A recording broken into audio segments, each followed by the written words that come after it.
할렐루야. 2025년 새해 첫 수요예배에 참여하신 여러분 주님 이름으로 축복하고 환영합니다. 오늘 하나님께서 예배 시간 가운데에 우리에게 더욱더 주님의 밝은 빛을 비춰주셔서 그리하면 내 빛이 새벽같이 비칠 것이요 내 치유가 급속할 것이요 내 공의가 앞에서 여호와의 영광이 내 뒤에서 호위하리니. 할렐루야. 제가 이 말씀은 이제 올해 송구영신 예배를 시작할 때에 하나님께서 저에게 주신 말씀입니다. 그래서 저 역시 아버지께서 주신 말씀을 붙잡고 내 빛이 새벽같이 비치고 내 치유가 급속하며 여호와의 공의가 앞에서 여호와의 영광이 우리 뒤에서 호위시켜 주신다는 약속의 말씀을 붙잡았습니다. 새해에 여러분께서 주신 말씀 여러분 모두 붙잡고 한 해 동안 하나님의 말씀으로 승리하시는 우리 모든 성도님들 되시기를 주님 이름으로 축원합니다. 우리 계속해서 우리 구약 파노라마 뼈대 세우기에 대한 말씀을 나누겠습니다. 오늘은 드디어 이제 파트가 넘어갔습니다. 오늘은 이제 왕정 시대에 대한 말씀인데 우리 한번 이제 복습을 한번 해보겠습니다. 네, 7가지 시대가 있었죠. 네, 구약의 7가지 시대 정말 이제 많이 왔습니다. 첫 번째 창조 시대였죠. 두 번째 족장 시대, 세 번째 출애굽과 광야 시대.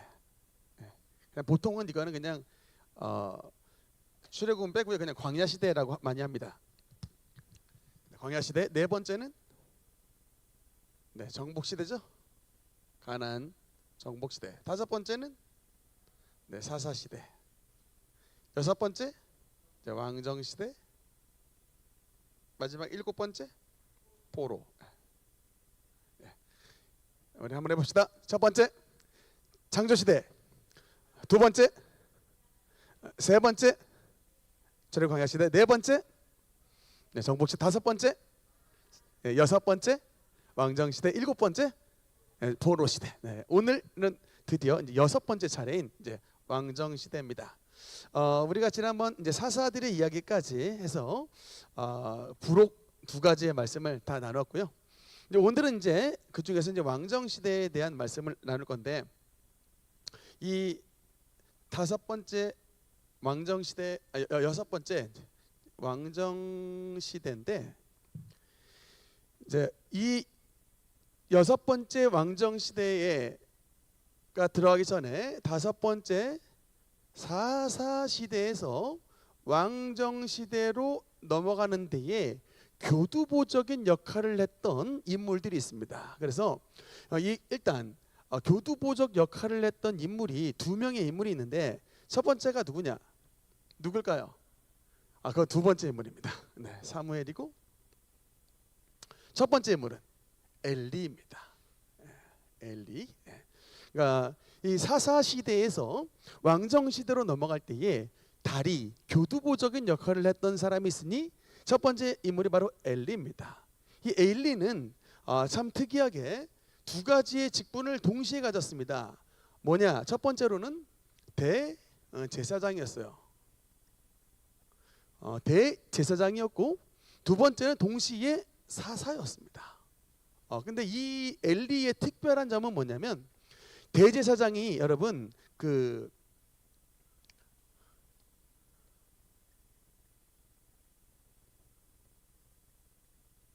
여러분 이 인물들 아세요? 엘르아살과 이다말이라고 하는 인물 아십니까? 엘르아살과 이다말이 누구예요? 아론의 아들들이죠. 아론의 아들들인데 사실은 3남이고 4남이었습니다. 1번은 나답, 2번은 아비후라는 첫째 형과 둘째 형이 있었는데 안타깝게도 이 두 형님이 여호와의 성전에 들어가다가 하나님께서 명하시지 않는 다른 불을 가지고 성전에 들어갔다가 불타 죽어가지고 이 첫째 아들과 둘째 아들 나답과 아비후는 죽었습니다. 그래서 셋째 아들과 넷째 아들이었던 엘르아살과 이다말 이 아론의 두 아들에게서 이게 이제 대제사장 계통이 내려가는데 주로 그 민수기 사건에도 나오는데 여러분 비느하스 아시죠? 우리 지난번 주일에도 잠깐 말씀을 하지만 민수기 25장에 모압 그 평지에서 그 바알볼 사건을 이게 범죄가 일어났을 때에 하나님의 단창을 들고 범죄를 저질렀던 남녀 이 시므온 지파의 이 고스비와 이 여자를 찔러 팍 죽였던 인물이 바로 이 비느하스예요. 근데 이 비느하스가 누구의 아들이냐면 엘르아살의 아들입니다. 그래서 이 엘르아살 계통으로 사실은 주로 대제사장 계통이 내려갔는데 놀랍게도 중간에 이 엘리 대제사장은 엘르아살 계통이 아니라 이다말의 계통으로 내려왔습니다. 여러분 그래서 이 대제사장은 이다말 반차에서 후손으로 했던 나중에 그 부분도 대제사장 족보 나올 때 다시 한번 조금 자세히 다뤄드리겠습니다. 어쨌든 이 엘리는 굉장히 좀 특별한 인물입니다. 대제사장이다 동시에 사사의 역할을 감당해서 90세가 넘도록 이스라엘 전체를 그러니까 뭐냐면 종교 지도자이면서 동시에 군사 지도자였어요. 우리 뭐 당군 왕검이 여러분 우리 사회 시간에도 배웠지만 정치 지도자이면서 동시에 종교 지도자였죠. 단군 왕검 그렇게 됐었잖아요. 근데 마찬가지로 이 엘리도 이 대제사장 즉 종교적인 지도자였으면 동시에 사사 즉 정치적인 지도자였다라고 말하니까 굉장히 대단한 인물이었다라는 것인데 이 엘리의 문제가 뭐였습니까?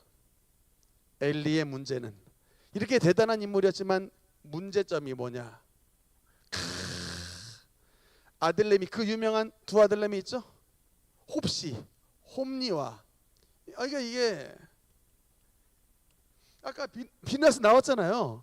그 아까 요 아론의 후손에 그 엘르아살의 아들인 비느하스도 있는데 요 엘리의 아들 비느하스도 있더라. 그러니까 여러분 그러니까 너무 이름 탓만 하면 안 된다니까요. 같은 비느하스인데 여러분 뭐 요새 뭐 시험 때 수능 때 보면 막 이름 고치는 사람들 많이 있대요. 이름이 막 재수가 없는 이름이어가지고 막 고치는 사람들 있는데 같은 이름이 있다니까 비느하스. 근데 그냥 하나님의 의의 군병으로서 정말 악한 자를 처단하는 정말 위대한 신앙의 비느하스가 있는 반면에 이 엘리의 문제 많았던 둘째 아들 비느하스도 있었더라는 거예요. 어쨌든 이 두 아들 대제사장의 아들이지만 성경에 보니까 뭐라고 나왔냐면 베네 벨리알의 아들이었더라라고 써 있어요. 그러니까 조금 직역하자면 마귀 자식이었더라라고 써 있어요. 이게 구약 성경에 나오는 마귀의 이름이 벨리알이거든요. 베네 벨리알. 엘리의 아들들은 베네 벨리알이었더라. 마귀의 자식이었더라. 이 성경에서 그렇게 말을 하고 있어요. 그러니까 여러분 목사 자녀라고 구원 열차 타는 것 아닙니다. 대제사장의 아들 두 명도 성경에서 말하는 게 마귀의 자식들이었더라. 특히 이 두 명의 문제가 뭐냐면요. 하나님의 제사를 멸시를 했어요. 그러니까 하여튼 예배를 방해하는 인간들. 하여튼 이거는 하나님께서 엄히 다스려요. 하나님의 성전에 제물을 가지고 왔는데 반드시 주님 앞에 제사를 드리고서 제사장에 먹게끔 되어 있습니다. 말하자면 뭐냐면요. 교회 성도들이 헌금을 가지고 교회에 온 거랑 똑같은 거예요. 근데 이게 제사를 드리려고 갖고 왔는데 주님의 제단에 바치기도 전에 그냥 중간에서 가로채 가지고 자기의 제물로 가져가 버리는 거예요. 오늘날로 말하자면 주님의 제단에 봉헌하기 전에 헌금 봉투 마음에 드는 거 그냥 손 집어넣어가지고 빼가서 인마이 포켓하는 겁니다. 이게 현대식으로 바꾸면. 근데 이게 뭐냐면 여호와를 멸시했더라. 그러니까 여러분 이게 주의 종들이 더 하나님의 형벌을 세게 맞아요. 예배를 주님의 종들이 제대로 드려야지. 예배를 주님의 종들이 앞장서 가지고 막 헌금 손대고 막 이러면요. 주님께서 이 가문 전체를 어떻게 하셨냐면 놀랍게도 이 두 명의 자식들 때문에 엘리 가문 전체가 망해버립니다. 망해요. 멸문해 버립니다. 나중에 100년 뒤다가는 엘리 가문 전체가 제사장직이 다 문 닫아 버려요. 참 이런 안타까운 일들이 벌어졌다는 것입니다. 이제 그 가운데에서 하나님께서 그럼에도 불구하고 두 번째 준비시켰던 인물이 바로 사무엘인데, 사무엘은 역시 동시에 세 가지의 사무엘도 첫째로 제사장입니다. 약간 여러분 이 차이는 있어요. 아버지가 누구죠? 사무엘의 아버지가 엘가나죠. 아버지가 엘가나인데 고핫 자손입니다. 그래서 이 엘리랑은 차이가 있어요. 엘리 가문은 대제사장 가문이고 이 사무엘 가문은 고핫 자손으로 제사장 가문인 거예요. 그러니까 레위 가문이라고 보시면 됩니다. 서열상은 분명히 큰 차이가 있어요. 그러니까 하나님의 지성소에 들어갈 수 있는 사람은 이 가문은 엘리 가문이지만, 그러나 여러분 사무엘은 반차상으로 봤을 때는 주님의 지성소에 들어갈 수 있다 없다? 없는 거예요. 대제사장만 주님의 그 어린 양의 피 가지고 지성소에 들어가는 거죠. 근데 이제 지성소에 들어가기 전에 성소에서 제사장의 수발을 들어줬던 그런 사람들이 제사장 레위인들인데 바로 그 직책에 있었던 사람입니다. 그리고 사무엘 역시 그 사사예요. 근데 여러분 그 놀랍게도 사무엘의 아들들도 사사였어요. 뭐 이게 요엘 이런.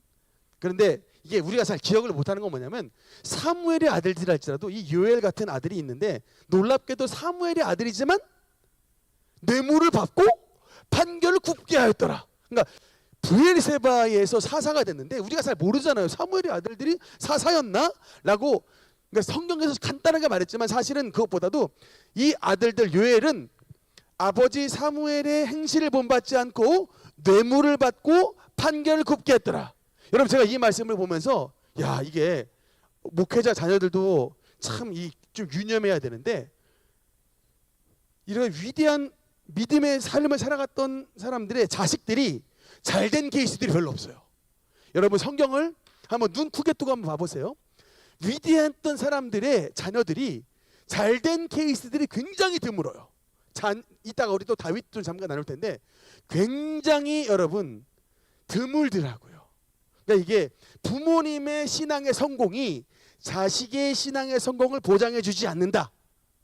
놀랍게도 이 뭐 엘리도 마찬가지고 사무엘도 다 하나님 앞에 참 잘 살기 애를 쓰고, 특히 사무엘 같은 경우는 기도가 땅에 떨어지지 않았던 사람이지만 그의 아들 요엘 같은 경우는 사사가 됐음에도 뇌물을 받고 판결을 굽게 하는 정도로, 그래서 이 사무엘 때문에 사사 시대에서 왕정 시대로 넘어가게 된 빌미가 나온 거예요. 왜? 당신은 늙었고 당신의 자녀들은 당신의 행위를 본받지 않고 뇌물 받고 판결을 굽게 하기 때문에 우리도 다른 나라처럼 왕을 주시옵소서 라고 시작했던 것이, 그래서 왕정 시대가 열리게 됐던 것입니다.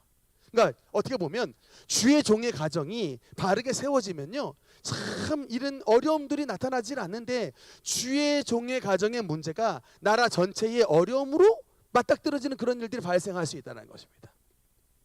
어쨌든 이 엘리와 사무엘 이런 교두보적인 인물이 있었다. 이 정도로 마무리하고요. 오늘은 이제 왕에 대해서 좀 자세히 보겠습니다. 왕정 시대니까. 여러분 왕정 시대는 크게 두 가지 파트로 보면 됩니다. 그러니까 왕정 시대는 뭐에 대한 이야기일까요? 그러니까 왕에 대한 이야기겠죠. 네, 왕에 대한 이야기인데 크게 두 가지 파트로 보시면 됩니다. 첫 번째 어떻게 보냐면 통일 왕국 시대가 있어요. 그리고 두 번째가 뭐냐면 지금 우리 남북한처럼 분열 왕국 시대, 두 가지로 크게 보면 됩니다. 그러니까 여러분 조선은 통일 왕국이에요, 분열 왕국이에요? 기준으로, 그러니까 한반도로 봤을 때 저기 함경북도에서 맨 밑에 있는 전라도까지 다 같은 나라로 돼 있었잖아요. 그러니까 통일왕국입니다. 근데 지금은 뭐예요? 그러니까 말하자면 왕국은 아니겠지만 어쨌든 분열 시대예요. 북조선, 남쪽 대한민국 이렇게 나눠진 한반도가 이렇게 나눠졌잖아요. 이 이스라엘하고 우리 대한민국이 굉장히 유사한 점이 많아요.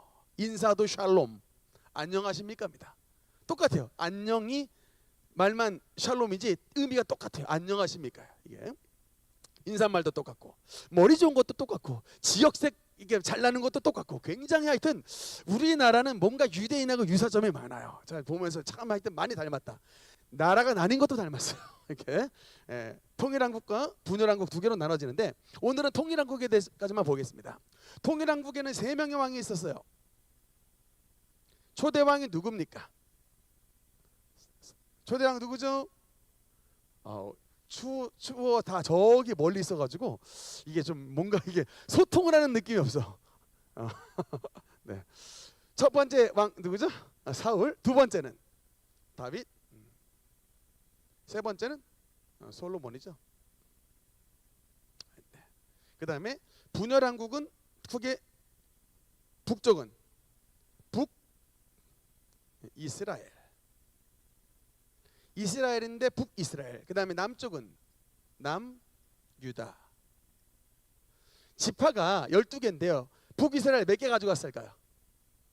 12개 중에 분깃이 몇 개였을까요? 10개입니다. 남유다는 2개. 2개가 어느 지파일까요? 유다, 남유다. 일단 유다 지파, 유다는 들어갔겠죠. 그럼 나머지 하나가 뭘까요? 찍어보세요. 유다와 어느 지파?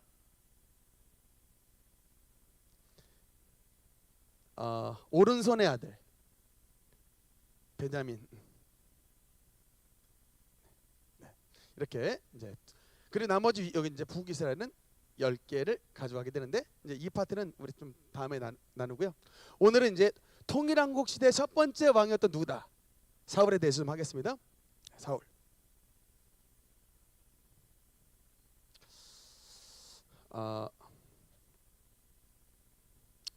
초대왕 일단 사울.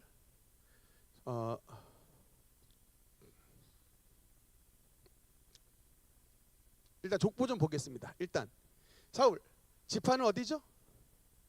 아까 나왔던 베냐민.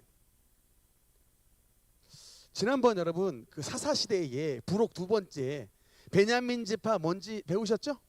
베냐민 지파 부록 두 번째 할 때 뭐였습니까? 11지파와 싸워가지고 완전히 지파 작살나고 멸문 직전에 남자 600명 남아가지고 겨우 그냥 씨가 전수가 된 거예요. 박살나기 직전에 하나님의 은혜로 겨우 그냥 목숨을 부지했는데 그만큼 뭡니까?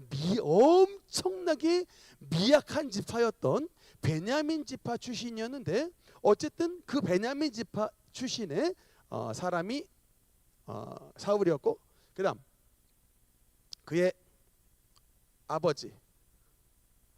전 이 이름을 잊을 수가 없어요. 저는 이 아버지의 이름을 스크래치 기스죠. 어릴 때 성경 퀴즈 대회 나갔는데 지금도 보니까 우리 교단에 그 사랑의 교회에서 이제 1월 좀 넘어 우리 초등부 애들 성경 고사 대회가 있더라고요. 우리 예를 들어 우리 아이들 성경을 잘하면 제가 우리 노예 대표로 해가지고 우리 좀 교회 아이들을 좀 내보내고 싶은데 아직까지 봤을 때 좀 성경 대회 나갈 만한 실력은 좀 없는 것 같아가지고 근데 제가 이때 어릴 때 성경 퀴즈 대회를 나갔는데 선생님이 문제를 냈더니요 사울의 아버지의 이름은 뭡니까? 하고 제가 땡 했는데 가스 그랬어요. 가스 했는데 심사위원이 굉장히 망설였습니다. 그러더니 맞는 걸로 하겠습니다. 정답은 기스입니다. 그래가지고 제가 그때 이 이름이 제 뇌리에 기억이 새겨졌습니다. 아버지의 이름은 기스고요. 어머니의 이름은 나오지가 않습니다. 사울의 그 아들 유명한 아들 있죠? 첫 번째 다윗의 친구인 요나단. 두 번째 뭐 이스위, 세 번째 말기수아 뭐 이런 이름 가졌던 자들이 있고요. 그 다음에 딸내미들이 있습니다. 사울의 딸 2명이 있어요. 첫 번째 메랍. 두 번째 유명한 여자잖아요, 미갈. 이 둘째 미갈이 나중에 누구와 결혼하죠? 네, 다윗과 결혼했던 이 둘째. 네. 그리고 사울의 첩의 이름이 나와요. 첩, 리스바라고 하는 첩이 있었고, 네. 그리고 사울은 또 멘토가 중요합니다.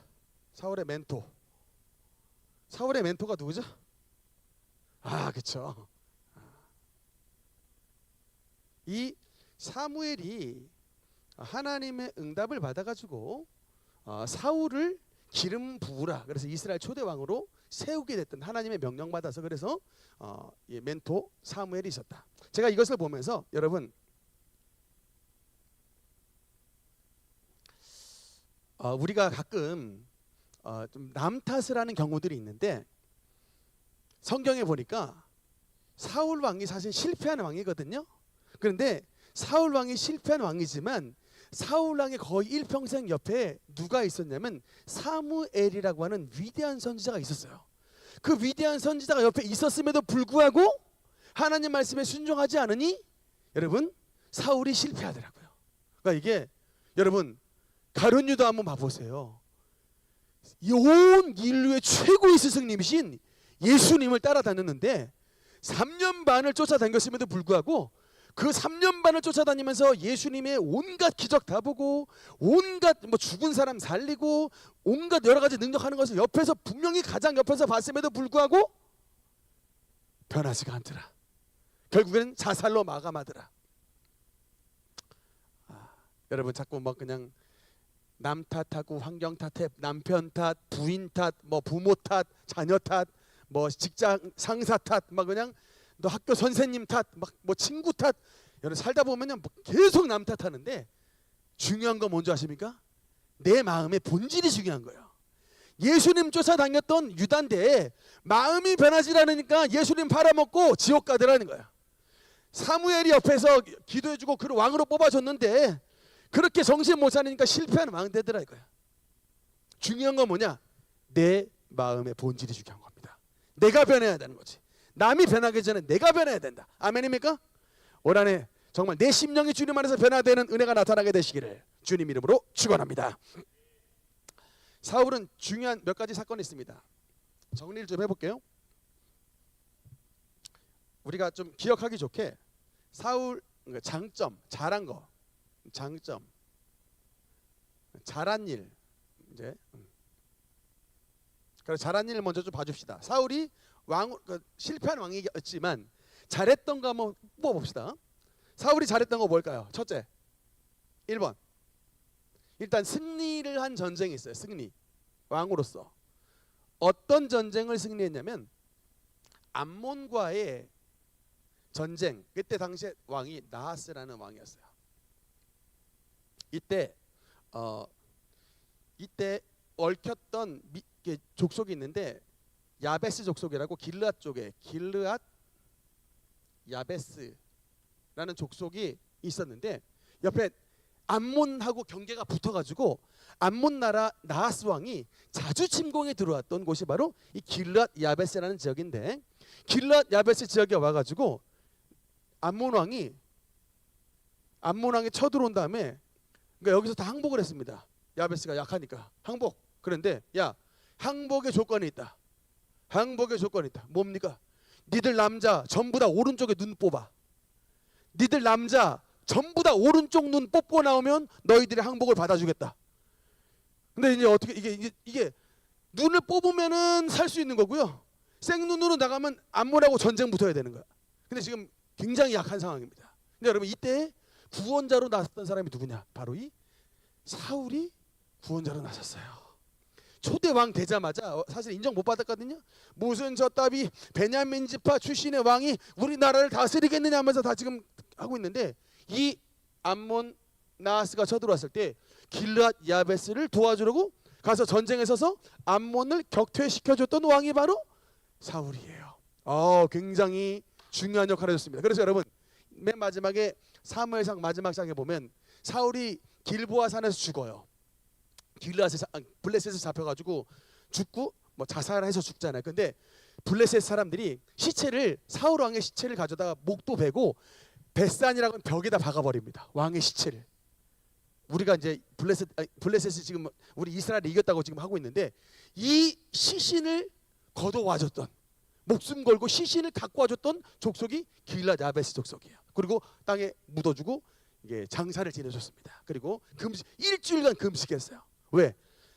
비록 실패한 왕이었지만 우리 민족 전체가 당신의 은혜를 기억합니다라고 이제 그의 죽음을 슬퍼했던 민족이 바로 이 길앗 야베스 민족입니다. 어쨌든 초반은 잘했어요. 이렇게 왕으로서 이런 안 같으면 이게 전부 길앗 야베스 남자들 전부 눈 다 뽑힐 뻔했던 진짜 애꾸될 뻔했어요. 근데 어쨌든 이 전쟁에서 승리해줘서 건져냈는데 그래서 이제 이 사건을 계기로 이제 암몬을 박살냈기 때문에 명실공히 이스라엘의 왕으로 세워졌습니다. 오라 우리가 나라를 길갈에 가서 나라를 새롭게 하자. 이게 바로 그때 나왔던 말씀이에요. 나라를 새롭게 하자.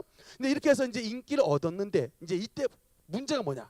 이제 두 번째 이제 단점은 이제 실패죠. 이제 이게 실패 스토리가 무지하게 많습니다. 단점 1번. 왕으로 세운 지 얼마 만에 이제 죄가 드러나느냐? 2년 만에. 우리 지금 윤 씨도 혹시 2년 됐습니까 지금? 네, 안타깝네요. 어쨌든 네, 2년 만에 블레셋이 쳐들어왔어요. 지금 이스라엘 전쟁이 붙던 여러분 가자 지구 있죠? 가자. 딱 그거예요. 팔레스타인. 이게 블레셋의 영어 발음이 팔레스타인인 거 아시죠? 그러니까 3,500년 전에도 싸웠다니까요. 이 블레셋 사람들하고 이스라엘하고. 근데 블레셋이 쳐들어왔는데 문제는 뭐냐? 이 블레셋과 쳐들어왔을 때 항상 이제 예배를 드리고 옛날의 개념은 전쟁은 신들의 전쟁이라는 개념들이 있었기 때문에 예배를 드리고 해야 돼요. 예배를 드리려면은 기본적으로 목사님이 오셔야 되는데 목사님이 안 오셨는데 그냥 자기들끼리 그냥 예배를 드려버린 겁니다. 근데 뭐 지금 신약 시대에는 목사님 없어도 가정에서 이렇게 다 예배를 드리기 때문에 좀 허용이 된 시대지만 구약은 아주 철석같아요. 제사 반드시 제사는 반드시 누가? 제사장이. 이게 원리가 있어요. 제사는 반드시 제사장이 드려야 된다라고 하는 하나님의 법이 있는데 문제는 뭐냐면 블레셋이 쳐들어왔을 때 너무 급해. 너무 급한 거예요. 너무 급하니까 사무엘이 오기 전, 제사장 사무엘이 오기 전에 안타깝게 사울이 제사를 드려버렸습니다. 여러분, 우리 신앙생활에 실패할 때가 언제라고요? 이때가.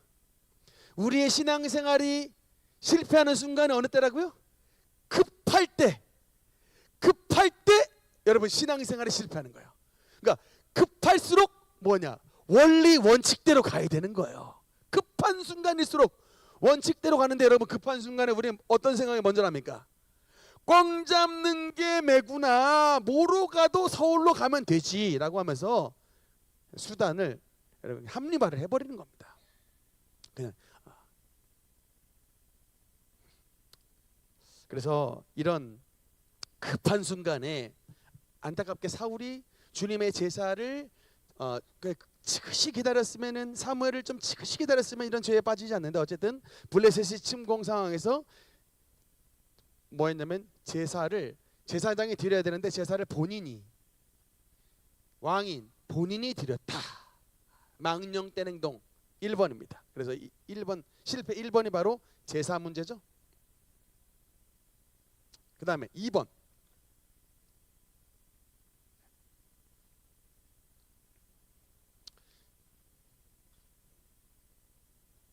초대왕 사울 지금 이제 단점입니다.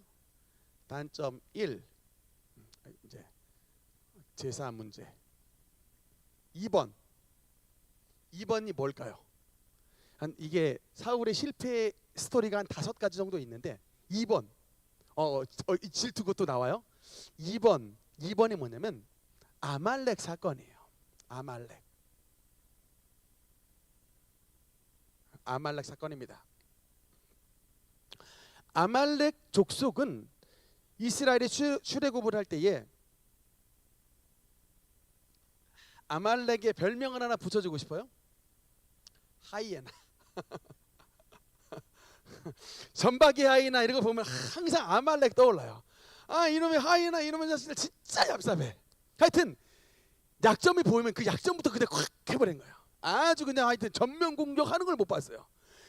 몰래 숨어가다가 그냥 약한 거 보이면 그냥 확 그냥 약한 부위 약점만 먼저 물고 집요하게 늘고 부러지는 전박이 하이에나 같은 놈이 아말렉인데, 이스라엘이 출애굽을 할 때에 이스라엘 백성들의 약점이 뭡니까?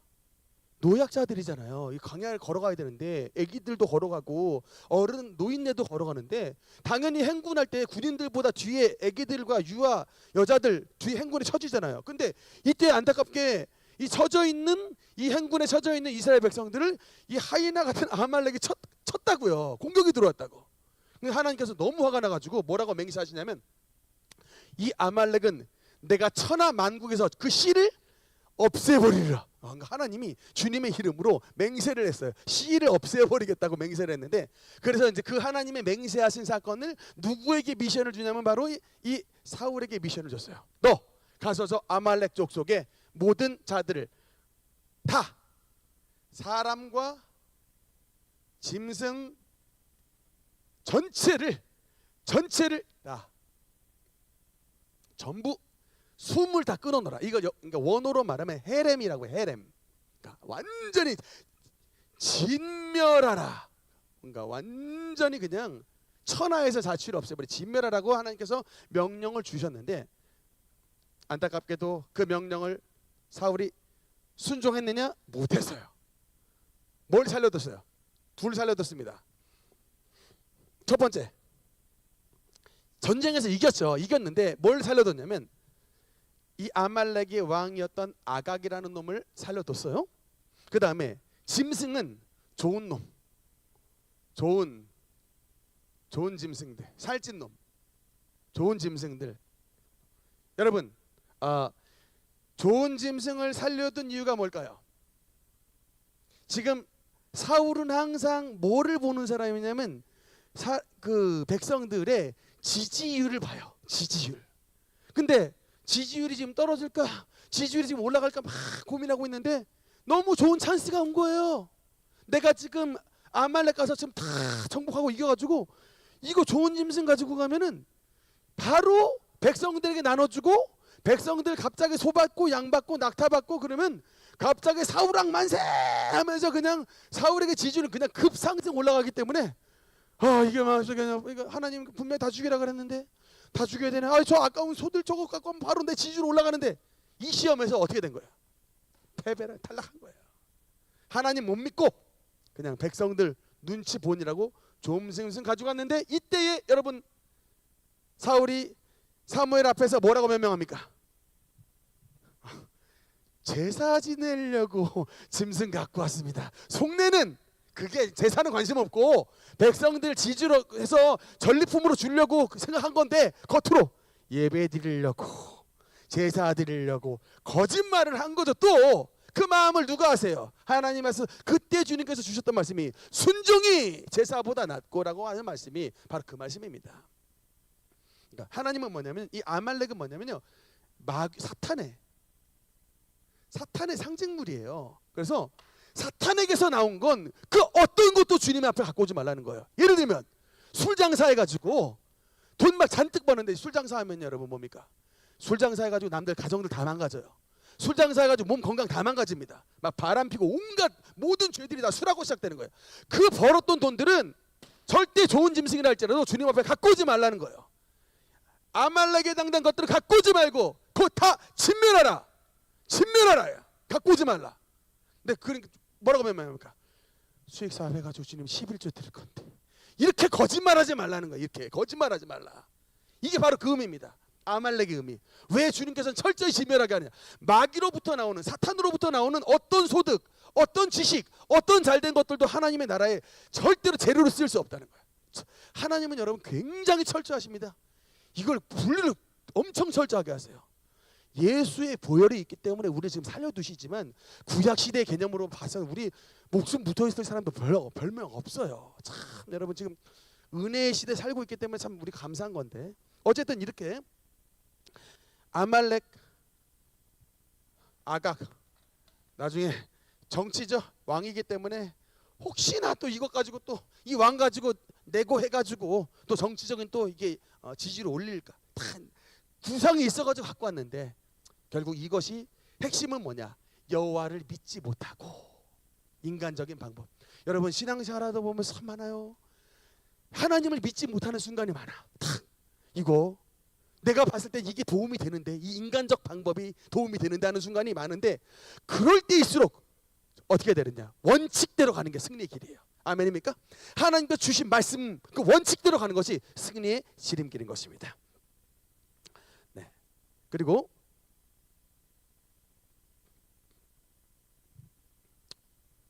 세 번째,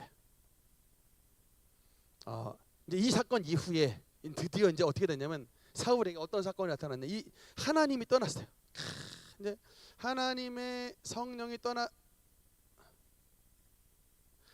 떠나니까 뭐가 임했냐? 그러니까 악령, 악신, 여호와의 부르시는 악신이 임함. 여러분, 그러니까 다윗이 이걸 알고요.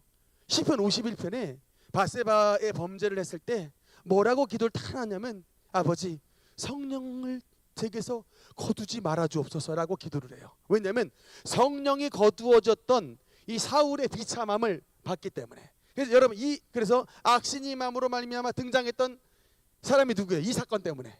그래서 다윗이 등장하게 되죠. 드디어 다윗이 등장하여 다윗이 갖고 있었던 수금을 타서 사울에게 임했던 악신을 쫓아내 주어는 이제 이런 선행을 베풀었는데, 이 다윗이 여러분 어떻게 됩니까? 나중에 전장터 나가서 누구를 이겨요? 골리앗을 이기죠. 골리앗을 이길 때 사람들이 뭐라고 칭송합니까? 사울이 죽인 자, 아까 그 나하스 암몬 죽였으니까 사울이 죽이긴 했는데, 사울이 죽인 자는 천천히요, 다윗이 죽인 자는 만만이로다. 이 여인들의 노래소리 한마디에 꼭지가 돌았습니다. 그 다음부터 뭐가 됐냐, 이게 그래서 3번은 뭐냐면 질투의 화신이 됐어요. 여러분 이게 약점이 왜 사울이 질투의 화신이 됐을까? 여러분 이걸 아셔야 돼요. 그러니까 사람이 약점이, 그러니까 내가 평상시에 가장 소중히 여기는 게 나의 약점이 되는 거예요. 여러분 그걸 알아야 돼. 다윗이 만약에 사울이요 정말 하나님을 가장 소중히 여겼다면 이런 일이 벌어지지 않는데, 사울은 하나님보다 그 왕위가 소중한 거야. 그러니까 맨날 백성들의 지지율만 보고 있어요. 근데 백성들의 지지율을 보고 있는데 어느 날 다윗이 나가가지고 전쟁에서 왔는데 여인들이 청막 찬송을 부르면서 다윗은 만만이고 사울은 천천히, 이런 얘기 들으니까 이게 바로 그냥 질투로 칵 못이 박혀버렸습니다. 그래서 나중에 사울의 인생 거의 대부분은 뭐를 쫓아다니는 인생이 됐냐? 다윗 죽이려고 하는, 그게 그냥 이게 질투의 화신이 됐다. 네 번째, 또 죄를 저질러요. 어떤 죄를 저지르냐면 제사장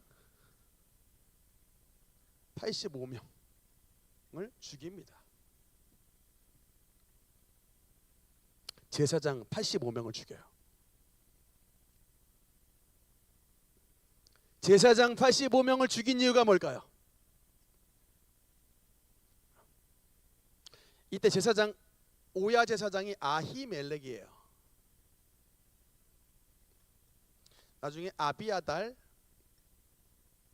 아버지인데, 네, 아히멜렉과 그 가문에 속해 있었던 85명을 네, 죽이는데 이유가 뭘까요? 이유. 85명을 죽인 이유. 영과는 다윗입니다. 다윗이에요.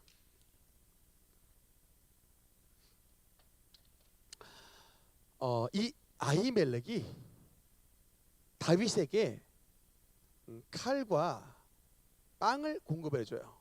당연히 일부러 알고 그런 건 아니에요. 그냥 몰래 다윗이 몰래 와갖고 그냥 왕의 명령을 수행 중입니다라고 하얀 거짓말, 화이트 라이를 했는데 어쨌든 그 얘기를 듣고서 아히멜렉 제사장이 골리앗의 칼과 성전 안에 있었던 진설병 빵을 줍니다. 근데 이렇게 왕의 원수였던 다윗을 그에게 무기와 음식을 줬다라고 하는 이유로 아히멜렉 제사장뿐만 아니라 그에게 속해 있었던 85명의 제사장 전체를 연대시킴하여 한 방에다 85명을 죽이고 이때에 앞장섰던 사람이 에돔인 도액이라고 하는 자예요. 시편 52편에 나오는 마귀에 상징되는 인물입니다.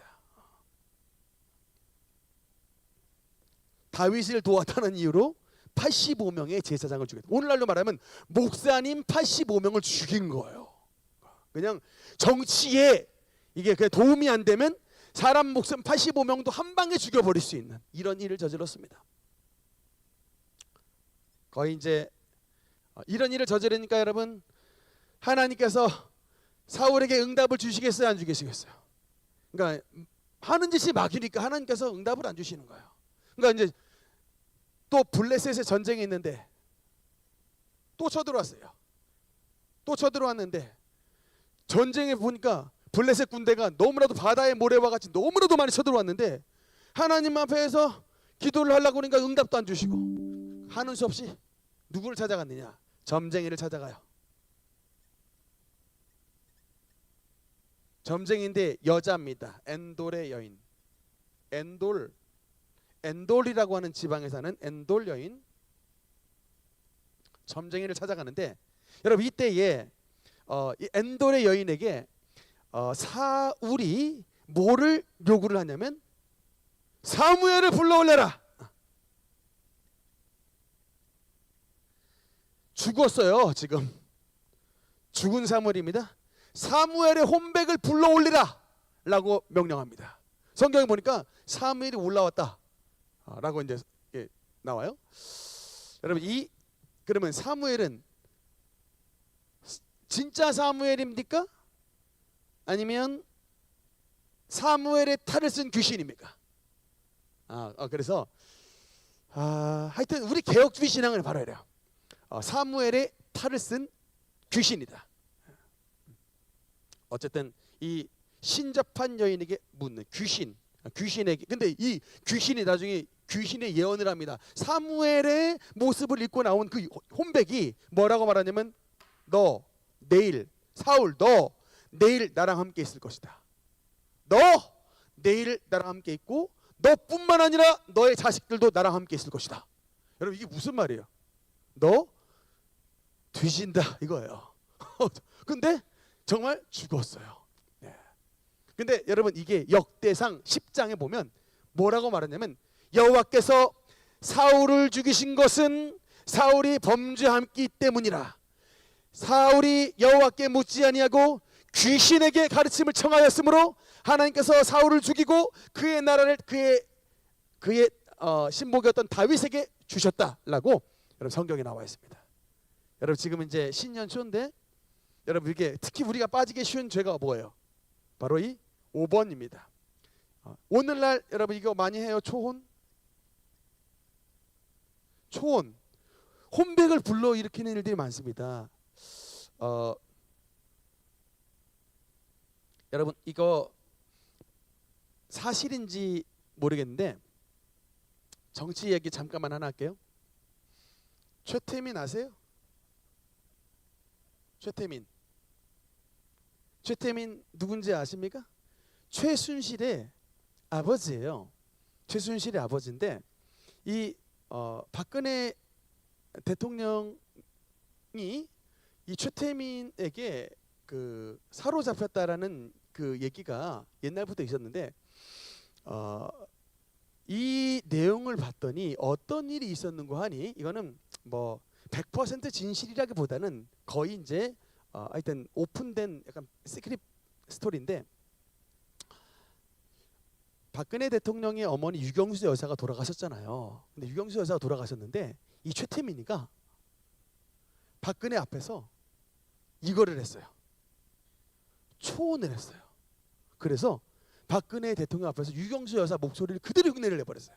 그리고 유경수 여사가 말하는 것처럼 진짜 말해서 완전히 박근혜가 이 최태민에게 완전히 그냥 신뢰를 그냥 확 그러니까 교주처럼 믿게 되었다. 그리고 그 영권이 최순실에게 내려갔다라고 하는 그런 내용들이 한참 하여튼 뭐 그쪽 탄핵 정국에 나왔던 내용인데, 그래서 이 최태민이 굉장히 말하자면 엔돌의 여인처럼 굉장히 그 실력이 셌던 거예요. 근데 여러분 이거 정말 잘 아셔야 되는 게, 죽은 혼백하고 대화를 나누는 거 이거 완전 사탄 역사예요. 그러니까 여러분 꼭 아셔야 돼. 아무리 돌아가신 아버지 목소리 똑같이 나도요. 여러분 말씀드렸잖아요. 사무엘이 올라왔다니까요. 사무엘이 올라왔는데 사무엘이 아니에요. 사무엘을 탈을 쓴 게 귀신이 올라온 거지. 여러분 하나님께서 하실 리가 없습니다.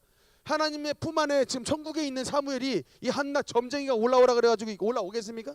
근데 이게 지금 그런 우리 기독교 계통에서도 막 그냥 뭐 돌아가신 누구라고 해가지고 막 거기에 속아 넘어가시는 분들이 굉장히 많아요. 그게 여러분 이거 비슷하게 흉내내는 애들이 누구냐면 베레아, 김기동 베레아 아카데미, 그게 바로 이 이단이에요. 물론 여러분 귀신이 분명히 흉내를 내는데, 나 뭐 돌아간 네 시아버지다, 네 시동생이다 막 이렇게 목소리도 똑같이 내거든요. 근데 여러분 그게 시아버지나 시동생이 아니고 돌아가신 분의 탈을 쓴 귀신이다라고 하는 거예요. 그걸 꼭 아셔야 됩니다. 아멘입니까? 그래야 이런 영의 미혹에 속아 넘어가지 않는다. 오늘날에도 이런 영의 미혹에 속아 넘어가는 기독교인들이 너무나도 많이 있다는 거예요. 절대로 그 죄악에 가담하는 우리 성도님들 되지 않게 되시기를 주님 이름으로 축원합니다. 결론의 말씀입니다. 그래서 이렇게 5가지 죄를 지음으로 말미암아, 결론,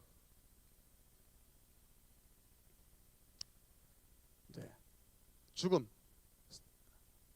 사울의 죽음 장소가 어딜까요? 산임이 길보아 산입니다. 근데 길보아 산에서 어떻게 되는가? 부상을 당해서 결국에는 스스로 생을 마감하는 자살로 생을 마감했다. 네. 그의 3명의 아들도 죽게 되고 자살로 생을 마감했다. 참 여러분 우리에게 가르쳐 주시는 바가 큽니다. 겸손하고 인물도 좋고 키도 크고 너무나도 잘나고 집안도 좋았던, 그래서 전혀 왕이 되는 데 손색이 없었던 사울이었지만 결국에는 하나님의 성령이 따라가고 나니 결국은 하나님의 버림을 받고 이렇게 초대 왕이었던 사람이 비참하게 자살로 생을 마감했다. 그러니까 이게 우리에게 말씀하신 건 뭐냐면 반면교사라는 거예요. 그렇게 좋게 신앙생활을 시작했던, 겸손하게 신앙생활을 했던 사람도 말년에 하나님 바라보지 않고 사람 보고, 말년에 하나님 보지 않고 사람 이게 세상을 봤을 때에 결국은 실패의 인생으로 마감되는 일이 벌어졌더라. 이 성경이 이런 말씀을 우리에게 주시는 것은 뭐냐면, 너희도 그렇게 되지 않게 끝까지 아버지 앞에 가는 그날까지 신앙을 지키는 자가 되라. 말년에 여러분 신앙 실패하는 사람 너무나 많습니다. 젊을 때 신앙생활 잘했다가 말년에 실패하는 사람 너무나 많아요. 우리 능력교회 성도님들은 말년에도 노년에도 신앙생활에 승리하셔서 영광의 멸류관을 받았으는 우리 모든 성도가 되시기를 주님 이름으로 축원합니다. 기도하시겠습니다.